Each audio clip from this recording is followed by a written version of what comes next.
വാഴ്ത്തുകയും ചെയ്യുന്നു. വിദേശ ദൈവവചനം കേൾക്കുന്ന എല്ലാ പ്രിയപ്പെട്ടവർക്കും കർത്താവായ യേശുക്രിസ്തുവിന്റെ വിലയേറിയ നാമത്തിൽ എന്റെ സ്നേഹവന്ദനം. അല്പസമയത്തെ ദൈവവചന ചിന്തയ്ക്കായി ഒരു ദൈവവചന ഭാഗം വായിക്കുന്നു. വെളിപ്പാട് പുസ്തകം 1-ാം അധ്യായം അതിന്റെ 14-ാമത്തെ വാക്യം. അവന്റെ തലയും തലമുടിയും വെളുത്ത പഞ്ഞി പോലെ ഹിമത്തോളം വെള്ളയും. വളരെ അനുഗ്രഹിക്കപ്പെട്ട നല്ല തിരുവചനത്തിനായി ഞാൻ ദൈവത്തെ സ്തുതിക്കുന്നു. ഒരിക്കൽ ആ വാക്യം ഞാൻ ആവർത്തിച്ച് വായിക്കുന്നു. വെളിപ്പാട് പുസ്തകം 1:14. അവന്റെ തലയും തലമുടിയും വെളുത്ത പഞ്ഞി പോലെ ഹിമത്തോളം വെള്ളയും. ഹല്ലേലൂയ. ഈ ദൈവവചന ഭാഗം വായിക്കുമ്പോൾ ചരിത്ര പശ്ചാത്തലം നമുക്ക് പഠിക്കാൻ കഴിയുന്നത് ഈ വാക്യത്തിൽ ദൈവപുത്രനായിരിക്കുന്ന അഥവാ മനുഷ്യപുത്രനായിരിക്കുന്ന ദൈവമായിരിക്കുന്ന യേശുക്രിസ്തുവിന്റെ അംഗം വർണ്ണന കാണുക. അങ്ങനെ വർണ്ണന കാണുക, അംഗം വർണ്ണന കാണുക. അത്രമാത്രം വർണ്ണിച്ചുള്ള എഴുത്താണ്. ഹല്ലേലൂയ. അപ്പൊ അവന്റെ തലയും തലമുടിയും വെളുത്ത പഞ്ഞി പോലെ അവൻ ഹിമസമാനം വെണ്മയുള്ളതായി തീരുന്നു അല്ലേ എന്നാണ് പറയുന്നത്. ഹല്ലേലൂയ, സ്തോത്രം. ഈ വചനം വായിക്കുമ്പോൾ തന്നെ നമ്മുടെ കർത്താവായ യേശുക്രിസ്തുവിലുള്ള ദൈവത്വത്തെക്കുറിച്ചും യേശുക്രിസ്തുവിന്റെ ദൈവ തേജസ്സിനെ കുറിച്ചും ദൈവ സാന്നിധ്യം നമുക്ക് അനുഭവിച്ചറിയാൻ കഴിയണം. ഹല്ലേലൂയ. എന്തുകൊണ്ടാണ് അപ്പോസ്തലനായിരിക്കുന്ന യോഹന്നാൻ ഇത്ര മഹത്വമേറി യേശുക്രിസ്തുവിന്റെ യേശുവിനെ കുറിച്ച് വർണ്ണിക്കുന്നതെന്ന് നാം ദൈവസന്നിധിയിൽ പ്രാർത്ഥിച്ച് ആലോചിച്ച് ഇരുന്നാൽ നമുക്ക് ദൈവം എന്റെ മറുപടി നൽകും, നമുക്കത് അനുഭവിക്കാൻ കഴിയും. ഹല്ലേലൂയ. നമ്മൾ ലോകപ്രകാരം പഠിക്കുമ്പോൾ ലോകപ്രകാരമുള്ള മനുഷ്യൻ നോക്കും, മനുഷ്യന് വയസ്സാകുമ്പോൾ നരയ്ക്കുന്നത് സ്വാഭാവികമാണ്. എല്ലാ മനുഷ്യനും നരയ്ക്കും. ഇന്നത്തെ കാലഘട്ടത്തിൽ വയസ്സാണുള്ള ചെറുപ്രായത്തിൽ നരയ്ക്കുന്നു. അല്ലേലൂയ.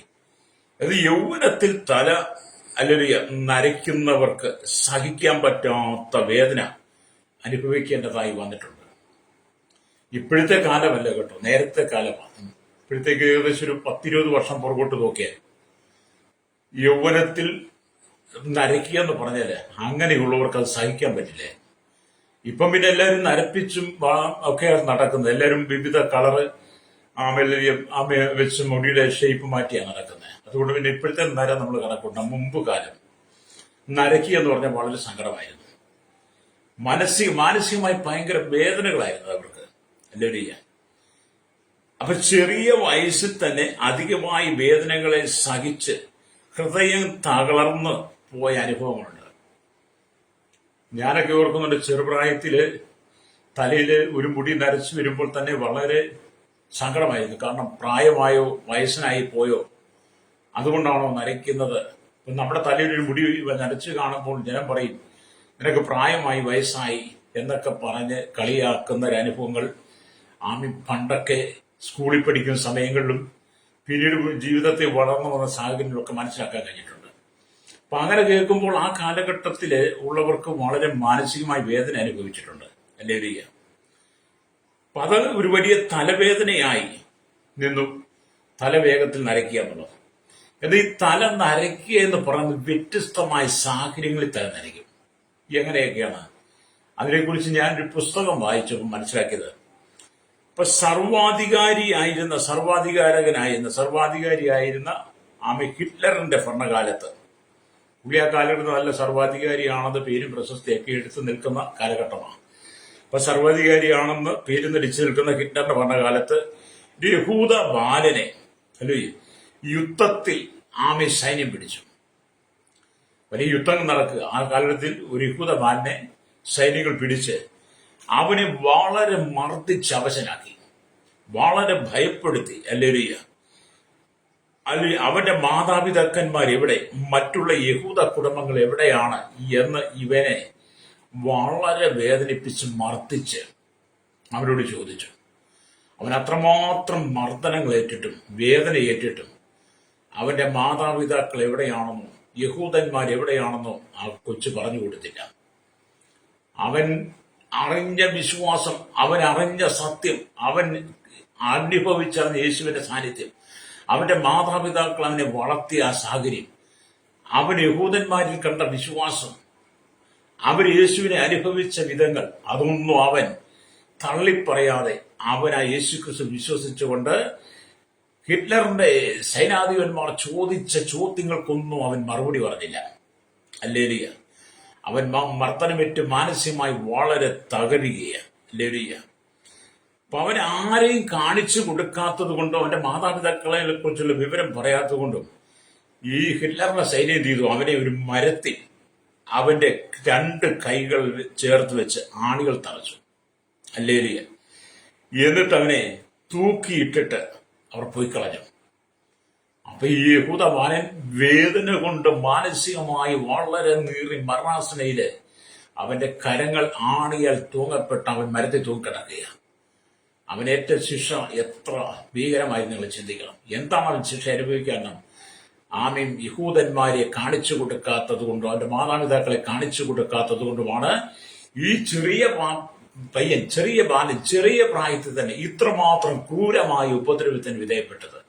ഇന്നത്തെ കാലഘട്ടത്തിലും ചില രാജ്യങ്ങൾ നിങ്ങൾ ചിന്തിച്ച് നോക്കണം കേട്ടോ, ക്രൈസ്തവ ജനം എത്രമാത്രം പീഡിപ്പിക്കപ്പെടുന്നുണ്ടെന്ന്. പക്ഷെ സഹിക്കുവാൻ പറ്റാത്ത വേദനയാൽ ആ ബാലൻ ഹല്ലേലൂയ മരവിച്ചു പോയെന്ന്, അവന്റെ മനസ്സ് മരവിച്ചു പോയെന്ന് ഞാൻ വായിച്ചത്. അവന് സഹിക്കാൻ പറ്റുന്ന വേദന അവന് സഹിക്കാൻ അത്രമാത്രം അവന്റെ മനസ്സ് മരവിച്ചു പോയി. ആമീൻ. രാത്രിയും പകലും വേദനയാൽ അവൻ മരത്തിൽ തൂങ്ങിക്കിടക്കുക. രാത്രിയും പകലും മരത്തിൽ തൂങ്ങി. അവനെ ആരും രക്ഷിപ്പാൻ, ഒരാശ്വാസ വാക്ക് പറയാൻ, അവനെ അതിൽ നിന്ന് ഇറക്കുവാൻ, അവന് സഹായം നൽകുവാൻ ആരും ആ വഴി വരുന്നില്ല. അത്രമാത്രം മാനസികമായി വേദന. ഏകദേശം 3 ദിവസങ്ങൾക്ക് ശേഷം ആ വഴിയായി അല്ലയ വന്ന ചില ആളുകൾ അതൊരു ആത്മഹത്യാ ശ്രമമാണെന്ന് കരുതി അവന്റെ കയ്യിൽ നിന്നും അല്ലയ അവന്റെ കയ്യിൽ നിന്നും ആണികൾ ഊരി അവനെ രക്ഷിച്ചു. പ്രൈസലോ. എന്നാൽ അതാ അവന്റെ തലമുടിയെല്ലാം വെളുത്ത പഞ്ഞി പോലെ ഈ 3 ദിവസങ്ങളായി മാറി. നല്ല യഹൂദബാലൻ, നല്ല ദൈവവിശ്വാസി. അവന്റെ തലമുടി ഒട്ടും നരച്ചിരുന്നില്ല. പക്ഷെ അവന്റെ കൈകളിൽ ആണിയടിച്ച് മരത്തിന് കെട്ടിത്തൂക്കിയിട്ട് മാനസികമായി വേദനകൾ കൊണ്ട്, ഭാരം കൊണ്ട്, ആ വേദന സഹിക്കാൻ വയ്യാതെ അവന്റെ തലമുടികൾ 3 ദിവസം കൊണ്ട് നരച്ച് മുടിയെല്ലാം വെളുത്ത പഞ്ഞി പോലെ ആയി മാറിയെന്ന്. അല്ലേ? 16 വയസ്സുള്ള അവൻ, ആ ബാലൻ 16 വയസ്സുള്ള അവൻ 60 വയസ്സായവനെ പോലെ മാറി. അപ്പൊ നരയെന്ന് പറയുന്നത് പ്രായമാകണമെന്നില്ല. നാം അനുഭവിക്കുന്ന കൊടിയ വേദനകൾ, മാനസികമായ പ്രയാസങ്ങൾ കൊണ്ടും നമ്മുടെ തല നരയ്ക്കുവാൻ സാധ്യതയുണ്ട്. ഹല്ലേലൂയ. ചില ആളുകളെ നമ്മൾ നോക്കുമ്പോൾ അവര് സ്തോത്രം വളരെ നരച്ച് ഇരിക്കുന്ന കാണാൻ കഴിയും, തലമുട്ടി.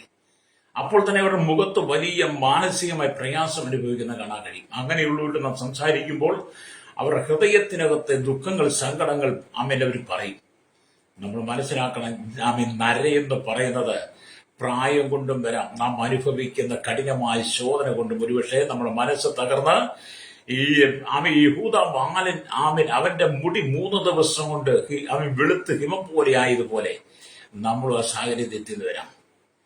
ഇന്നത്തെ കാലഘട്ടം നോക്കണം, നമ്മുടെ അനവധി ദൈവദാസന്മാരെ, ദൈവമക്കളെ, അനവധി ക്രൈസ്തവ മിഷണന്മാരെ, ക്രൈസ്തവ പുരോഹിതന്മാരെ, കന്യാസ്ത്രീകളെ പിടിച്ച് ഹല്ലേലൂയ യേശുക്രിസ്തുവിനെ തള്ളിപ്പറയുവാൻ, യേശുക്രിസ്തുവിനെ ഉപേക്ഷിക്കുവാൻ പറഞ്ഞ് അവരുടെ കൈകൾ പുറകോട്ട് പിടിച്ചുകെട്ടി ബാക്കിയുള്ള യഹൂദന്മാർ, ബാക്കിയുള്ള ക്രൈസ്തവ ജന എവിടെയെന്ന് ചോദിച്ച് അവരെ മൃഗീയമായി പീഡിപ്പിക്കുമ്പോൾ അവർ അനുഭവിക്കുന്ന മാനസിക വേദനയെ നിങ്ങൾ തിരിച്ചറിയണം.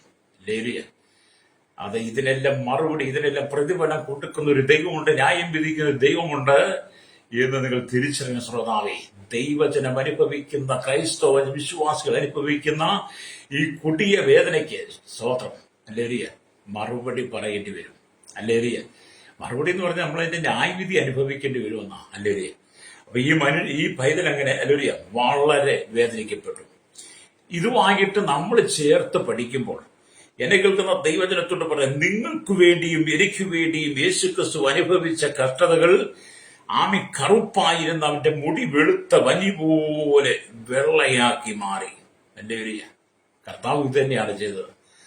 33 തിരുവയസ്സിൽ കർത്താവ് യേശു ക്രിസ്തു കാൽവറി കുരിശിൽ നമുക്ക് വേണ്ടി കാരിരുപ്പാണിയാൽ തറയപ്പെട്ടപ്പോൾ, തലയിൽ മുൾക്കിരീടം അടിച്ചപ്പോൾ ഹല്ലേലൂയ അവൻ നമുക്ക് വേണ്ടി അനുഭവിച്ച വേദനകളുടെ പങ്കപ്പാടുകൾ കൊണ്ട്, അവന്റെ മനസ്സിലെ വേദനകൾ കൊണ്ട് യേശു ക്രിസ്തുവിന്റെ മുടിയും ഹല്ലേലൂയ ആമയാൽ ഈ തരം വെളുത്ത പഞ്ഞു പോലെ ഹിമത്തോളം വെള്ളയായെന്നാണ് യോഹന്നാൻ ഈ ദർശനത്തിൽ കാണുന്നത്.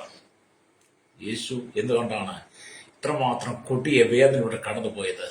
എന്നെ നിങ്ങളെ രക്ഷിപ്പാൻ വേണ്ടി, എനിക്ക് നിങ്ങൾക്കും പാപത്തിൽ നിന്നൊരു മോചനം തന്ന് നിത്യമായി സ്വർഗം തരാൻ വേണ്ടി, സ്വർഗീയ പദവിയിലേക്ക് ഞാനും നിങ്ങൾ ചേർക്കപ്പെടാൻ വേണ്ടി, നിത്യമായ ന്യായവിധി അകപ്പെട്ട് നരകാത്തിയിലേക്ക് നാം പോകാതിരിക്കുവാൻ വേണ്ടിയിട്ട് യേശു കാൽവറിയിൽ നമുക്ക് വേണ്ടി അനുഭവിച്ച ആ പീഡാനുഭവത്തെ ഞാനും നിങ്ങളും ആമെ തിരിച്ചറിയുമ്പോൾ, മനസ്സിലാക്കുമ്പോൾ, അത് നമുക്ക് അനുഭവിക്കാൻ കഴിയുന്നെങ്കിൽ മാത്രമേ ഈ വചനത്തിന്റെ സാന്നിധ്യം നമുക്ക് അനുഭവിക്കാൻ കഴിയുള്ളൂ. അതെ, അവൻ നമുക്ക് വേണ്ടി കാൽവറിയിൽ മരിച്ചു. യേശു അവന്റെ തലയും തലമുടിയും വെളുത്ത മഞ്ഞ് പോലെ ഹിമത്തോളം വെള്ളയായി.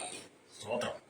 എന്നെ കേൾക്കുന്ന സ്നേഹിത, യേശുവിന്റെ കാൽവറി കുരിശിന്റെ മരണത്തെക്കുറിച്ച് നിങ്ങൾക്ക് എത്രമാത്രം ബോധ്യമുണ്ട്? നിങ്ങളെ രക്ഷിപ്പാൻ വേണ്ടി, നിങ്ങളെ വീണ്ടെടുക്കാൻ വേണ്ടിയിട്ട്, നിങ്ങൾക്കൊരു താഴ്മ നൽകാൻ വേണ്ടിയിട്ട് അവൻ സ്വർഗമഹിമകളെ വെടിഞ്ഞ് ഈ ഭൂമിയിലേക്ക് വന്ന് നിങ്ങളുടെ മുഴുവൻ പാപങ്ങളും ഏറ്റെടുത്ത് ശാപങ്ങളിൽ നിങ്ങളെ വിടുവിക്കുവാൻ കർത്താവ് നിങ്ങൾക്ക് വേണ്ടിയിട്ടാണ് ക്രൂശിൽ മരിച്ചത്. ഹല്ലേലൂയ. അപ്പൊ യേശുവിന്റെ മുടിയും എന്ത് വെള്ളയായി മാറി നമുക്ക് വേണ്ടി അവൻ ഏകദേശം എത്രമാത്രം കഷ്ടപ്പാടുകൾ അനുഭവിച്ചു, സഹിച്ചു എന്ന് നമുക്ക് മനസ്സിലാക്കാൻ കഴിയും. അവന്റെ തല വെള്ളയായിരിക്കുന്നതിനുള്ള വേറൊരു കാരണം, എന്താണ്? അവൻ നമുക്ക് വേണ്ടി ആ കഠിന വേദന അനുഭവിച്ചിട്ടുണ്ട്. മറ്റൊരു കാരണം എന്ന് പറയുന്നത് അവന്റെ നീണ്ട സ്തോത്രം, അവന്റെ നീണ്ട ആയുസ്സിനെയാണ് അത് കാണിക്കുന്നത്. അല്ലേ? അവന്റെ നീണ്ട ആയുസ് തന്നെ. യേശു ക്രിസ്തു ഈ ഭൂമിയിൽ 33 വർഷങ്ങൾ മാത്രമേ ജീവിച്ചിരുന്നാലും അവൻ സദാകാലമുള്ള നിത്യ ദൈവമാണെന്ന്, പണ്ടേ ഉള്ളവൻ, പുരാതനമേ ആയവനാണെന്ന് നമുക്ക് വെളിപ്പെടുത്തുകയാണ് അവന്റെ തല നരച്ചതിന്റെ മറ്റൊരു ഭാഗം എന്ന് പറയുന്നത്. അപ്പൊ നമ്മുടെ യേശു എന്ന് പറഞ്ഞാൽ പുരാതനമേ ദൈവമാണ്. അവൻ പണ്ടേ ഉള്ളവരാണെന്നാണ് വിശുദ്ധ വേദപുസ്തകം നമ്മെ പഠിപ്പിക്കുന്നത്. അതുകൊണ്ടാണ് ദാനിയേൽ പ്രവാചകന്റെ പുസ്തകത്തിലേക്ക് വരുമ്പോൾ നമുക്കത് കാണാൻ കഴിയും. ഹല്ലേലൂയ. ദാനിയേൽ പ്രവാചകന്റെ പുസ്തകം 7-ാം അധ്യായത്തിലേക്ക് വരുമ്പോൾ അവിടെ ഇങ്ങനെ എഴുതിയിരിക്കുന്നു. ദാനിയേൽ പ്രവാചകന്റെ പുസ്തകം 7-ാം അധ്യായം, ഹല്ലേലൂയ, അതിന്റെ 9-10 വാക്യങ്ങൾ വായിക്കുമ്പോൾ കാണുന്നുണ്ട്. സിംഹാസനങ്ങൾ തകർക്കപ്പെടുന്നത് വരെ ഞാൻ നോക്കിക്കൊണ്ടിരുന്നു. പുരാതനായ ഒരുവൻ ഇരുന്നു. അവന്റെ വസ്ത്രം ഹിമം പോലെ വെളുത്തും അവന്റെ തലമുടി നിർമ്മലമായ ആട്ടുരോമം പോലെയും അവന്റെ സിംഹാസനം അഗ്നിജാലയും അവന്റെ രഥചക്രങ്ങൾ കത്തുന്ന തീയും ആയിരുന്നു എന്നാണ്. അപ്പൊ നമ്മുടെ യേശുവിനെ കുറിച്ച് അല്ലെങ്കിൽ ദാനിയേലും പറയുന്നത് എന്താണ്? അവൻ പുരാതനായ ദൈവമാണ്, അവൻ പണ്ടേ ഉള്ള ദൈവമാണ്. അപ്പം ഇതിനെയൊന്നും നിഷേധിക്കാൻ ആർക്കും കഴിയാത്തത് കൊണ്ടാണ് യോഹന്നാൻ യേശുവിനെ കുറിച്ച് ഇത്രമാത്രം വർണ്ണിക്കുന്നത്.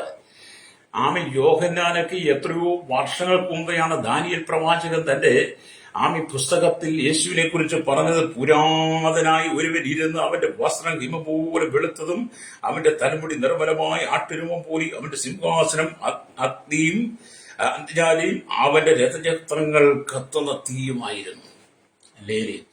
യേശുവിന്റെ ദൈവത്വത്തെ നിഷേധിക്കുവാൻ ലോകത്തിൽ ഒരുത്തനും കഴിയില്ല, ഒരു മനുഷ്യനും കഴിയില്ല.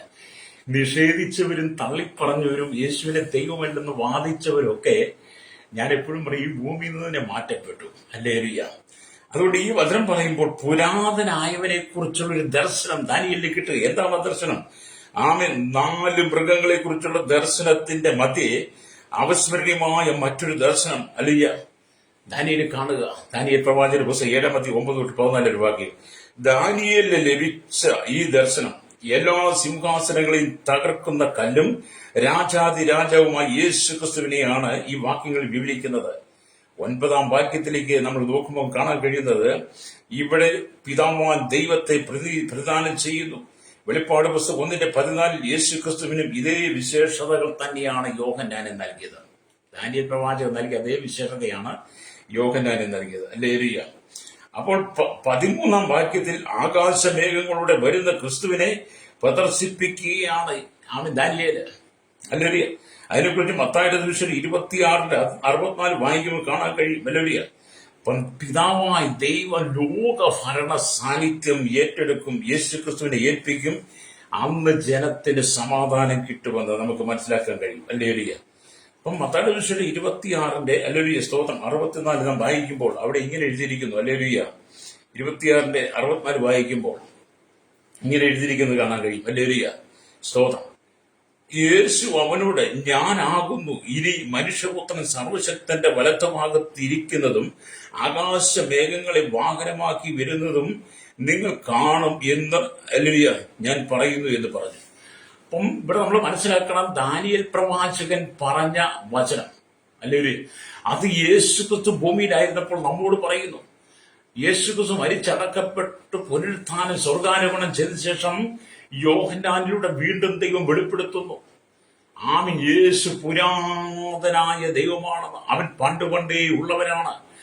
അവൻ രാജ്യത്വം പ്രാപിച്ച് ഭൂമിയുടെ സകല ഭരണവും ഏറ്റെടുത്ത് ഈ ഭൂമിയിലേക്ക് ആമീൻ യേശു അവന്റെ വിശുദ്ധന്മാരും ഈ ഭൂമിയെ ഭരിക്കാൻ വരും. അന്ന് നീതിയോടെ ആമീ ലോകത്തെ ആമീൻ ഭരിക്കും.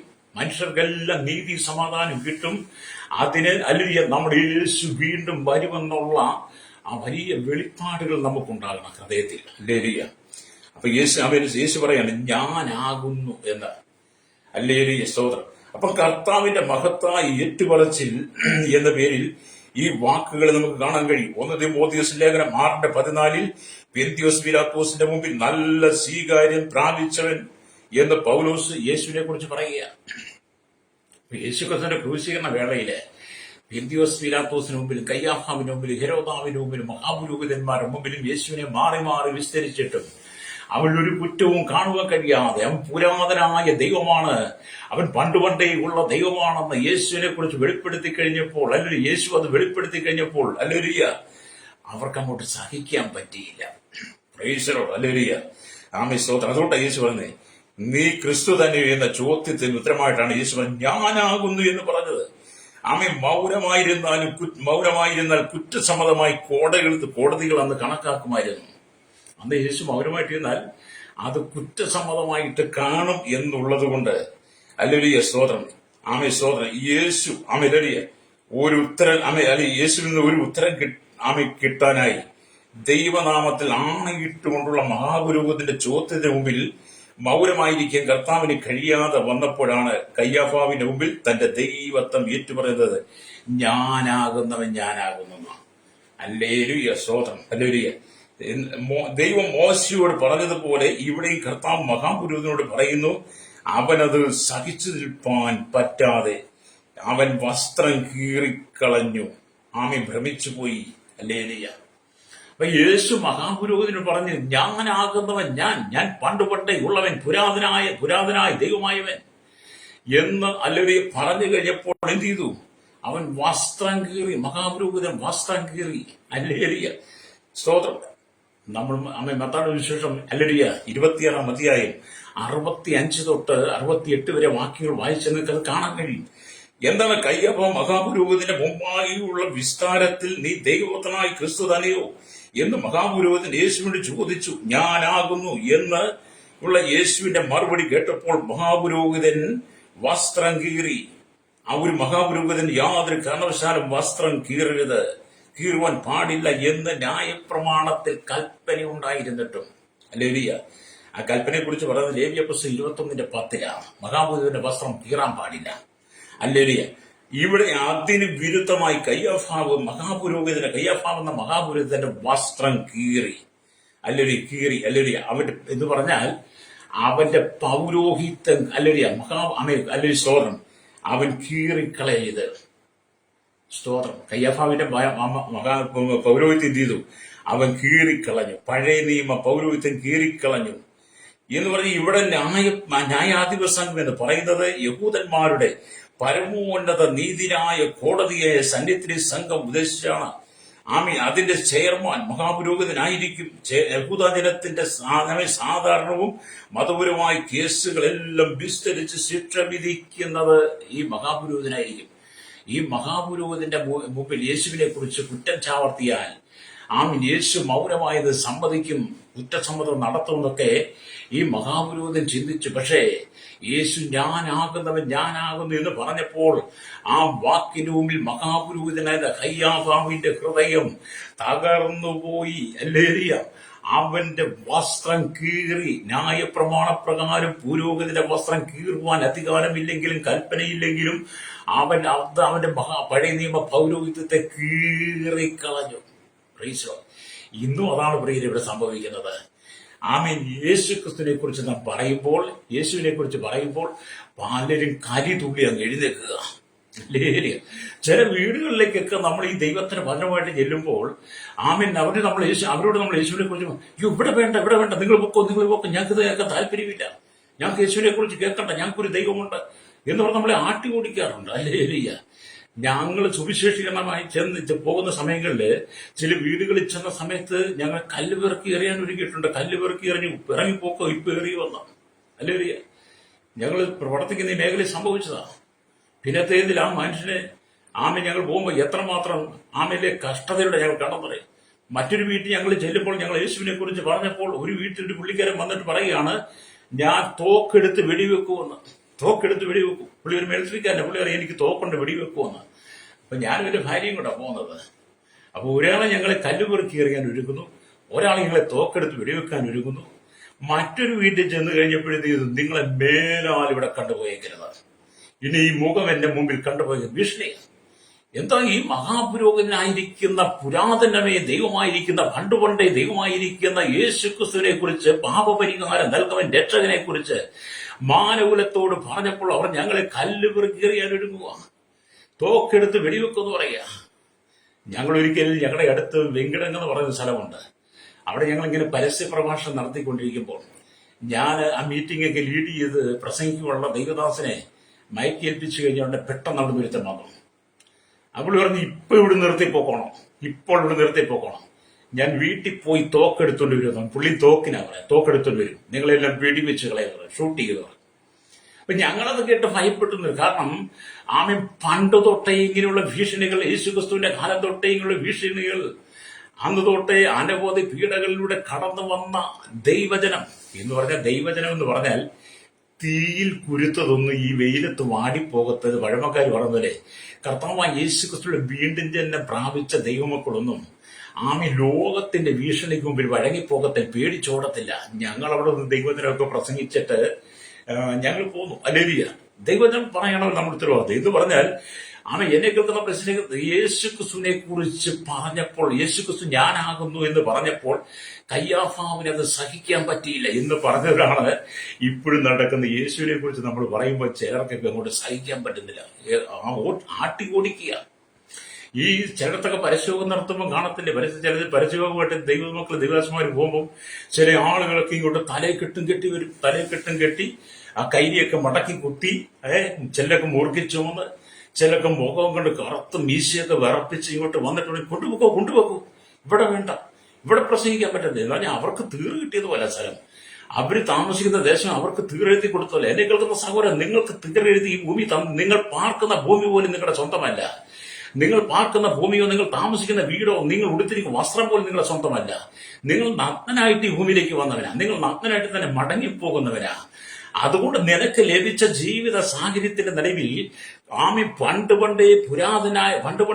പുരാതനായ ദൈവമായിരിക്കുന്ന യേശുക്രിസ്തുവിനെ കുറിച്ച് പറയുമ്പോൾ അത് നിന്റെ ആത്മരക്ഷയ്ക്കാണെന്ന് നീ മനസ്സിലാക്കിയ വചനം ഏറ്റെടുത്താൽ അല്ലേലിയ സമാധാനത്തോടെ മരിച്ചങ്ങ് നിത്യതയിൽ ദൈവരാജ്യത്തിൽ ചെന്ന് വരാൻ പറ്റും. അല്ലാതെ കല്ലും കുഴിയും പടിയും ഒക്കെ എടുത്ത് ആട്ടി ഓടിച്ച് തൂക്കെടുത്തുകൊണ്ടൊന്ന് കത്തിയെടുത്തുകൊണ്ട് ഭീഷണിപ്പെടുത്തി ദൈവമക്കളെ രക്തം ചൊരിയിച്ചിട്ട് ഞങ്ങൾ നേടി, ഞങ്ങൾ അവരെ ഓടിച്ചു, ഞങ്ങൾ അവരെ തുരത്തി ഓടിച്ചു എന്നൊക്കെ അല്ലേലിയ പറഞ്ഞാൽ അത് നിന്റെ കുടുംബത്തിന് ശാപമാണ്. അല്ലേലിയ, എന്റെ സഭയിൽ കിടന്ന ഒരു സഹോദരനുണ്ട്. ആ സഹോദരൻ കഴിഞ്ഞ ഒരു ദിവസം എന്നോട് പറയുക, എന്റെ പാസ്റ്റർ ഞാനൊരു വീട്ടിൽ ചെന്നപ്പോൾ അല്ലേലിയ ആ വ്യക്തി എന്റെ സഹോദരനോട് പറയുക, അത് അവർ ഞങ്ങളുടെ വീട്ടിൽ വന്നിട്ടുണ്ട്. ഞങ്ങളുടെ വീട്ടിൽ വന്നപ്പോൾ ഞങ്ങൾ ആട്ടി ഓടിച്ചു. അല്ലേലിയ, അതെന്താണ് ആട്ടി ഓടിക്കുക? അത് എന്റെ ഭാര്യ അവർ പറയുന്നത് കേൾക്കുന്നത് ഇഷ്ടമാണ്. അവൾ ടി വിയിലൊക്കെ കാണും, റേഡിയോയിലൊക്കെ കേൾക്കും. പക്ഷെ എനിക്കിഷ്ടമില്ല. പക്ഷെ ഞാൻ അവരെ ആട്ടി ഓടിച്ചെന്ന് പറഞ്ഞു. പിന്നെ തീയതിൽ ആ സഹോദരൻ എന്ത് പറ്റിയെന്നറിയോ? തൽക്ഷണം വീട് മരിച്ചു. അല്ലേലിയ, അദ്ദേഹത്തിന് മരണസമയമായിരിക്കും. പക്ഷെ എങ്കിലും കർത്താവാൻ യേശുക്രിസ്തുവിനെ യേശുക്രിസ്തുവിനെ പറഞ്ഞപ്പോൾ അത് കേൾക്കുവാൻ ഒരു ശ്രദ്ധ കൊടുക്കാതെ, ചെവി കൊടുക്കാതെ, അതിനൊരു സമയം തരാതെ ആമേൻ ആട്ടി ഓടിച്ചിറക്കി വിട്ട പലരും ഇന്ന് നിത്യനരകത്തിൽ കിടക്കുകയാണ്. അല്ലേ? ഇവിടെ യോഹന്നാൻ പറയുന്നത്, യോഹന്നാൻ കർത്താവായ യേശു ക്രിസ്തുവിനെ കുറിച്ച് ആമേൻ പറഞ്ഞതുകൊണ്ട്, യോഹന്നാൻ യേശുവിനെ പ്രസംഗിച്ചതുകൊണ്ട്, യേശുവിന്റെ ശിഷ്യനായിരുന്നുകൊണ്ട്, യേശു ക്രിസ്തുവിനെ ആമേൻ പറഞ്ഞതുകൊണ്ട് യോഹന്നാനെ വറച്ചട്ടിയിലിട്ട് വറുത്തു. അല്ലേ? വറച്ചട്ടിയിലിട്ട് വറുത്തിട്ടും യോഹന്നാൻ അല്ലയോ ആമേലെ ഭരിക്കാതിരുന്നപ്പോൾ എന്ത് ചെയ്തു? ചക്രവർത്തിമാർ, അന്നത്തെ ഭരണ സംവിധാനങ്ങൾ എന്ത് ചെയ്തു? യോഹന്നാന്റെ മേൽ കുറ്റമേർപ്പെടുത്തി യോഹന്നാനെ പത്മോസ് ദ്വീപിലേക്ക് അയച്ചു. അല്ലേ? യോഹന്നാനും ചെയ്ത കുറ്റം യേശുവിനെ പ്രസംഗിച്ചു എന്നുള്ളതാണ്, യേശുവിന്റെ ചിറ്റനായി എന്നുള്ളതാണ്. അതുമുഖാലും പത്മോസിന്റെ ഏകാന്തതയിലേക്ക് യോഹന്നാൻ തടവിലാക്കപ്പെട്ടവെങ്കിലും തടവിൽ കിടക്കുന്ന പത്മോസിന്റെ ഏകാന്തതയിൽ കിടക്കുന്ന യോഹന്നാൻ കണ്ട ദർശനമാണ് വായിച്ചത്. അവന്റെ തലയും തലമുടിയും വെളുത്ത പഞ്ഞുപോലെ ഹിമത്തോളം വെള്ളയായി തീർന്നു. അത് എന്നെ കേൾക്കുന്ന മാതാവേ, പിതാവേ, പാപത്തിനെ രക്ഷിപ്പാൻ, ശാപത്തിനെ വീണ്ടെടുക്കുവാൻ, രോഗത്തിനെ വിടിവിക്കുവാൻ, കഷ്ടത്തിനെ വിടിവിക്കുവാൻ, മാനസിക പ്രയാസം വിടിവിക്കുവാൻ, ആമേനിന്റെ ജന്മ പാപങ്ങളെ നീക്കി അല്ലേലിക്ക് നിത്യമായ ജീവൻ സ്വർഗരാജ്യത്തിന്റെ അവകാശിയാക്കി നിന്നെ മാറ്റുവാൻ വേണ്ടി, ദൈവത്തിന്റെ മകനായി മകളാക്കി മാറ്റുവാൻ വേണ്ടി കാൽവരി ക്രൂശിൽ നിനക്ക് വേണ്ടി പരമയാഗമായി തീർന്ന, ആ കഷ്ട സഹിച്ച പീഡാനുഭവത്തിലൂടെ കടന്നുപോയ, കുരിശ് ചുമന്ന യേശു ക്രിസ്തുവിന്റെ 33 തിരുവയസ്സിൽ അവന്റെ മുടി അല്ലുരിയ, അവന്റെ തലയും തലമുടിയും വെളുത്ത പഞ്ഞു പോലെ ഹിമത്തോളം വെള്ളയായിരുന്നു എന്ന് യോഹന്നാൻ കാണുകയാണ് ദർശനത്തിൽ. അപ്പോ തന്നെ അവൻ പുരാതനായ ദൈവമാണെന്നും അവന് മരണമില്ലാത്തവനാണെന്നും അവന്റെ തലമുടി നരച്ചത് കൊണ്ട് ആമീൻ വിശുദ്ധ പുസ്തകത്തിലൂടെ വായിക്കുമ്പോൾ മനസ്സിലാക്കാൻ കഴിയും. എന്നെ കേൾക്കുന്ന നമ്മുടെ സ്നേഹിത, ആമെ സഹിക്കാൻ പറ്റാത്ത വേദനകൾ നമ്മുടെ മനസ്സിലേക്ക് കടന്നു വരുമ്പോൾ നമുക്ക് വേദനകളും പ്രയാസങ്ങളും ഉണ്ടാവും. അപ്പൊ യേശു ക്രിസ്തുവിന്റെ ജനനത്തെ കുറിച്ച് യാദൃശ്ചികമായി ഒന്നും പറയുന്നതല്ല. യേശുവിന്റെ ജനനത്തെ കുറിച്ച് യാദൃശ്ചികമായി സംഭവിച്ചതല്ല. യേശു ക്രിസ്തുവിന്റെ ജനനത്തിന് 700 വർഷങ്ങൾക്ക് മുമ്പേ മീകാ പ്രവാചകൻ ഇത് പറഞ്ഞിരുന്നു. ഹല്ലേലൂയ. മീകാ പ്രവാചകൻ പറഞ്ഞത്, മീകാ പ്രവാചകന്റെ പുസ്തകം 5-ാം അധ്യായം അതിന്റെ 2-ാമത്തെ വാക്യം വായിക്കുമ്പോൾ കാണുന്നുണ്ട്, നീയോ ബേത്ലഹേമേ, നീ യഹൂദ സഹസ്രങ്ങളിൽ ആമി ചെറുതായിരുന്നാലും ഇസ്രായേലിന്റെ അധിപതിയായിരിക്കുന്നവൻ എനിക്ക് നിന്നിൽ നിന്ന് ഉത്ഭവിച്ചു വരും. അവന്റെ ഉത്ഭവം പണ്ടേയുള്ളതും പുരാതനമായതും തന്നെ. അപ്പൊ യേശുക്രിസ്തുവിന്റെ ജനനത്തെ കുറിച്ച് യേശുക്രിസ്തുവിന്റെ ജനനത്തെ കുറിച്ച് യേശുവിന്റെ ജനനത്തിന് 700 വർഷം മുമ്പ് പ്രവചിച്ച മീകാ പ്രവാചകനും പറയാണ്, അവന്റെ ഉത്ഭവം പണ്ടേയുള്ളതും പുരാതനമായതുമെന്നാണ്. അപ്പൊ യേശുക്രിസ്തു പണ്ടേയുള്ളതും പുരാതനമായും യേശുവാ. ഒരു ഡിസംബർ 25-ന് ജനിക്കുന്നതല്ല യേശു. ഒരു ഡിസംബർ 25-ന് ജനിക്കുന്ന, അല്ലെങ്കിൽ മാറി മാറി വന്ന ഈ 2024 വർഷങ്ങൾക്കകത്തെ ഡിസംബർ മാസത്തിൽ ഓരോ വർഷവും ജനിക്കുന്നവനല്ല യേശു. അല്ലേ? അവന്റെ ഉത്ഭവം പണ്ടേയുള്ളതും പുരാതനമായതുമായിരുന്നു. ആ ജനനം, യേശുവിന്റെ ജനനം ഇന്നേക്ക് 2024 വർഷങ്ങൾക്ക് മുമ്പ് അത് യെരുശലേമിൽ സംഭവിച്ചു, ബേത്ലഹേമിൽ സംഭവിച്ചു. യേശുവിന്റെ ജനനം കൊണ്ട് ആമി യഹൂദ സഹസ്രങ്ങളിൽ ചെറിയ പട്ടണമായിരുന്ന ബേത്ലഹേം പിന്നത്തേതിൽ അറിയപ്പെടുന്ന പട്ടണമായി മാറി. അതെ, യേശു ക്രിസ്തുവിന്റെ ജനനം നിന്റെ ഉള്ളിൽ സംഭവിക്കുമ്പോൾ, യേശു നിന്നിൽ ജനിക്കുമ്പോൾ, നിന്നെ ആരും അറിഞ്ഞില്ലെങ്കിലും, നിന്നെ ആർക്കും അറിയാൻ കഴിഞ്ഞില്ലെങ്കിൽ, യേശു നിന്നിൽ ജനിച്ചാൽ നിന്റെ ലോകം അറിയും. രക്തം ചെയ്യാം. അല്ലേ? അപ്പോഴേ മശിഹ ജനിക്കുന്നതിന് 700 വർഷം മുമ്പ് അവൻ എവിടെ ജനിക്കുമെന്ന് മീകാ ഇവിടെ കൃത്യമായി പ്രവചിക്കുകയാണ്. അല്ലേ? യഹൂദന്മാരുടെ രാജാവായി പിറന്നവനെ അന്വേഷിച്ച് വിദ്വാൻമാർ യെരുശലേമിൽ എത്തിയപ്പോൾ അന്നത്തെ ഹെരോദ രാജാവ് മഹാപുരോഹിതന്മാരെയും ശാസ്ത്രിമാരെയും കൂട്ടിവരുത്തി ക്രിസ്തു എവിടെയാണ് ജനിക്കുന്നത് എന്ന് അന്വേഷിച്ചപ്പോൾ ബേത്ലഹേമിൽ തന്നെ എന്ന് അല്ലെ പറഞ്ഞ ശേഷം അല്ലെ പറയുന്നത് മത്തായിയുടെ സുവിശേഷം അല്ലെ 2-ാം അധ്യായം അല്ലെ അതിന്റെ 4 തൊട്ട് വാക്യങ്ങൾ വായിച്ചാൽ കാണാൻ കഴിയും. അപ്പൊ മീകാ പ്രവാചകൻ പറഞ്ഞിരിക്കുന്ന ദൈവവചനത്തെ കുറിച്ച് യേശുവിന്റെ ജനനം സംഭവിച്ചപ്പോൾ വിദ്വാൻമാർ യേശുവിനെ കാണുവാൻ പുറപ്പെട്ടപ്പോൾ അവർ അന്വേഷിച്ചെന്ന് ഹെരോദാവിന്റെ കൊട്ടാരത്തിൽ ചെന്നപ്പോൾ ഹെരോദാവ് ചോദിച്ച ചോദ്യങ്ങൾക്ക് ഒരു സുന്നഹദോസ് വിളിച്ചു കൂട്ടിയപ്പം പറഞ്ഞു, അവന്റെ ജനനം അല്ലുരിയ സ്തോത്രം അല്ലുരിയ അവന്റെ ജനനം അല്ലുരിയ ബേത്ലഹേമിൽ എഫ്രാത്തയിലായിരിക്കുമെന്നാണ്. അല്ലേ? അപ്പൊ ഇത് ഇന്നത്തെ ഒരു സംഭവമല്ല. ഇത് പുരാതനമായ ദൈവമാണ്. യേശു പുരാതനായ ദൈവമാണ്. അപ്പൊ അവൻ പണ്ടേ ഉള്ളവനാണ്. ഈ ദൈവത്വത്തേക്ക് നിഷേധിപ്പാൻ ആർക്കെങ്കിലും കഴിയുമോ? എന്നെ കേൾക്കുന്ന മാതാവേ, പിതാവേ, നീ തകർന്ന മനസ്സ് വരവിച്ച് ജീവിതത്തിൽ നിരാശയുടെ ദുഃഖത്തിലൂടെ കടന്നു പോകുന്ന വ്യക്തിയാണെങ്കിൽ ഇന്ന് പകൽ പരിശുദ്ധാത്മാവ് പറയുകയാണ്, നിന്റെ സകല ആകുലതകളും മാറ്റുവാൻ അവന്റെ ഉത്ഭവം പണ്ടുകൊണ്ടേ ഉള്ളതും പുരാതനമായ ദൈവമാണ്. അതുകൊണ്ട് നിന്റെ ജീവിതത്തിന്റെ സകല ആവശ്യങ്ങളും അറിഞ്ഞ് നിന്നെ വിടിവിക്കുവാൻ കഴിയുന്നവൻ യേശുവാ. അവൻ നിനക്ക് വേണ്ടി ക്രൂശിൽ അലറിയ ആ പീഡാനുഭവത്തിലൂടെ കടന്നുപോയപ്പോൾ അവന്റെ തലയും തലമുടിയും വെളുത്ത പഞ്ഞു പോലെ ഹിമം പോലെയായി മാറി.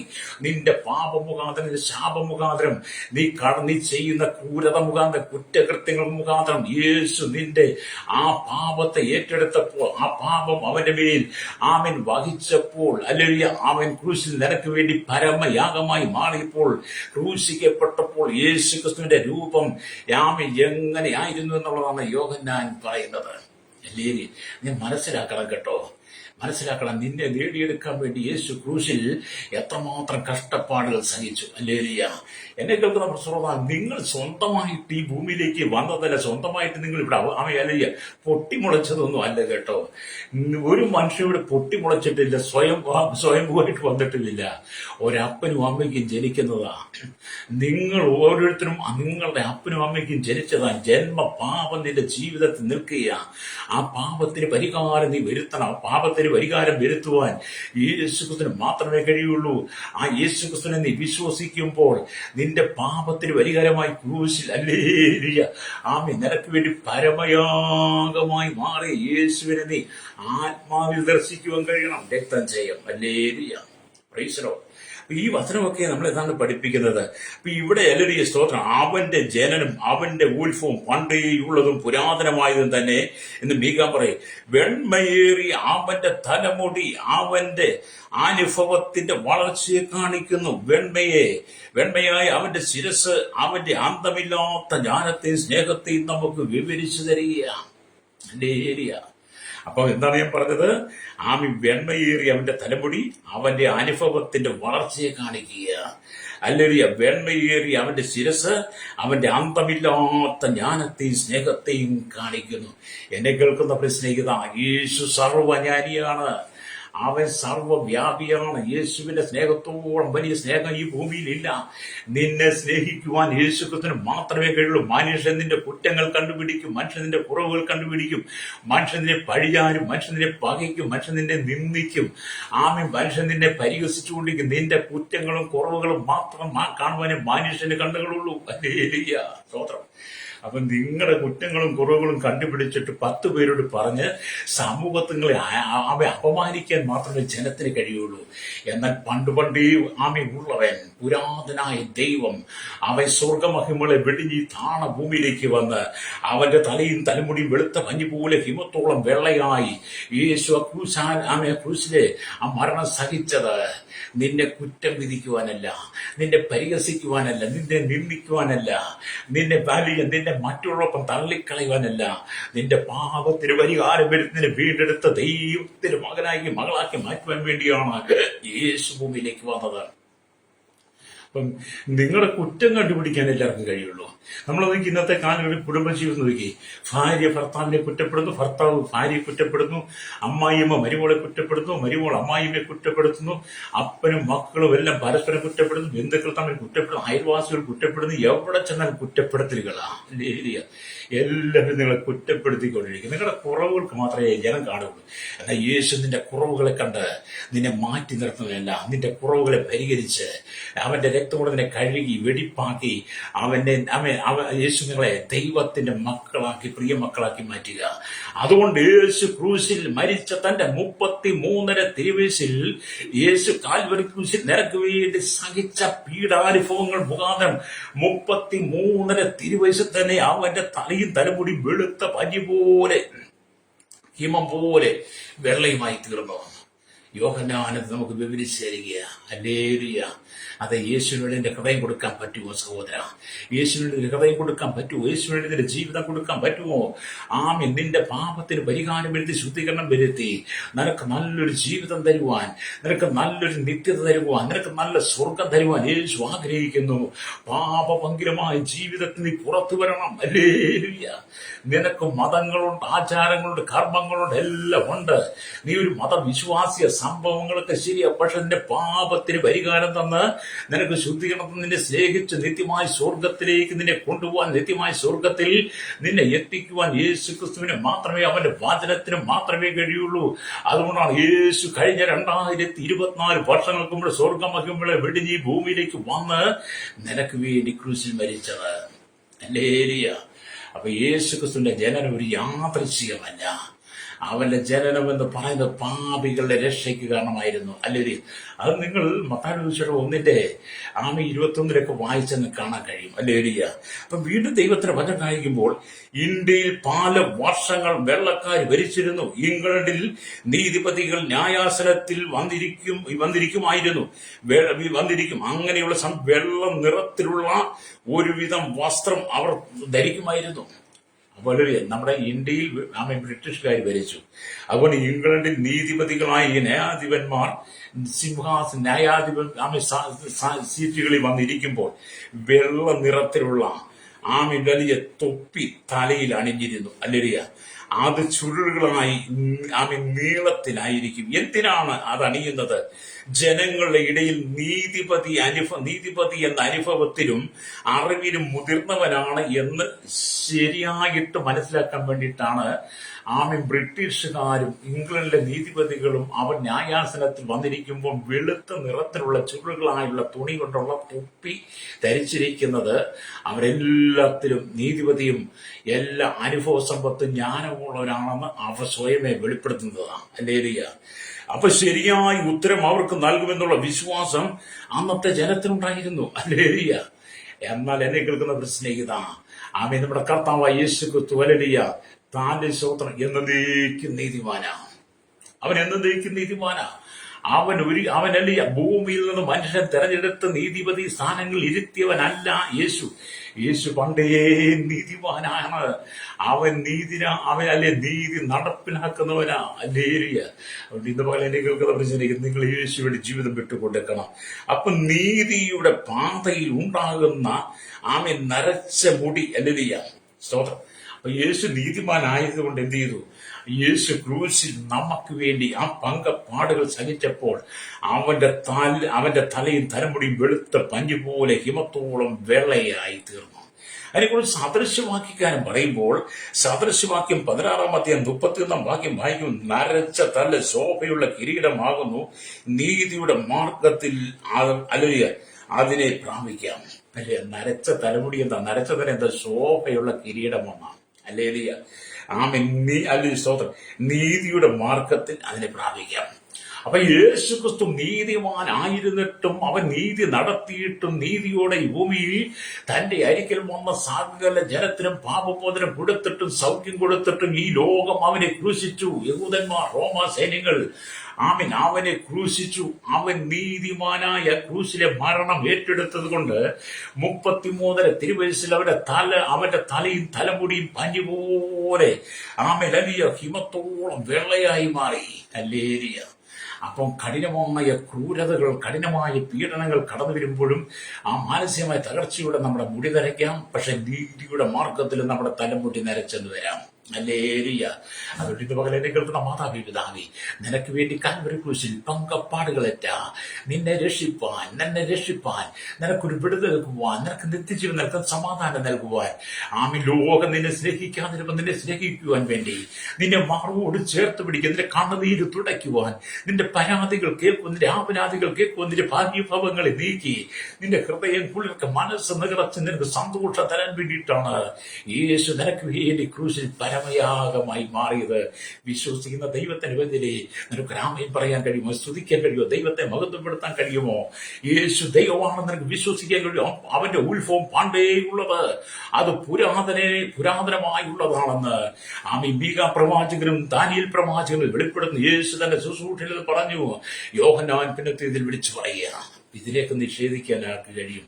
അത് യേശു അല്ലാതെ നിന്നെ രക്ഷിപ്പാൻ ഈ ഭൂമിയിൽ ആർക്കും കഴിയില്ല. യേശുവിനല്ലാതെ നിന്നെ രക്ഷിപ്പാൻ ഈ ഭൂമിയിൽ ആർക്കും കഴിയില്ല. സ്വാഭാവി നീ കടന്നു പോകുന്ന മാനസിക തകർച്ചയിൽ നിന്നെ വിടിവിക്കുവാൻ യേശുവിന് മാത്രമേ കഴിയുള്ളൂ. ഹല്ലേലൂയ.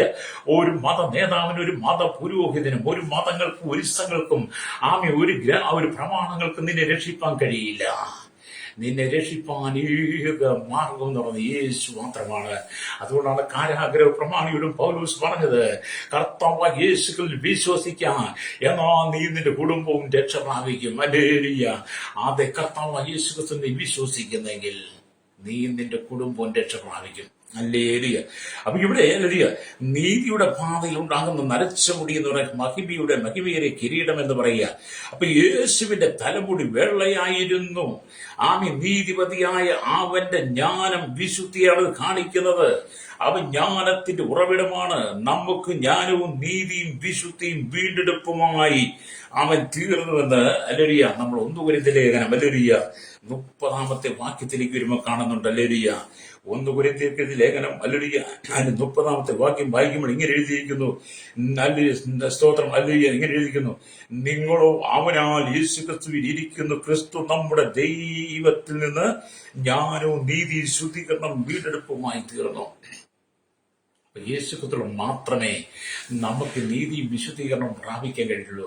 ദൈവികമായ ജ്ഞാനം പ്രാപിക്കാൻ കഴിയുള്ളൂ. അതെല്ലാം യേശു നമുക്ക് നൽകുന്നതാ.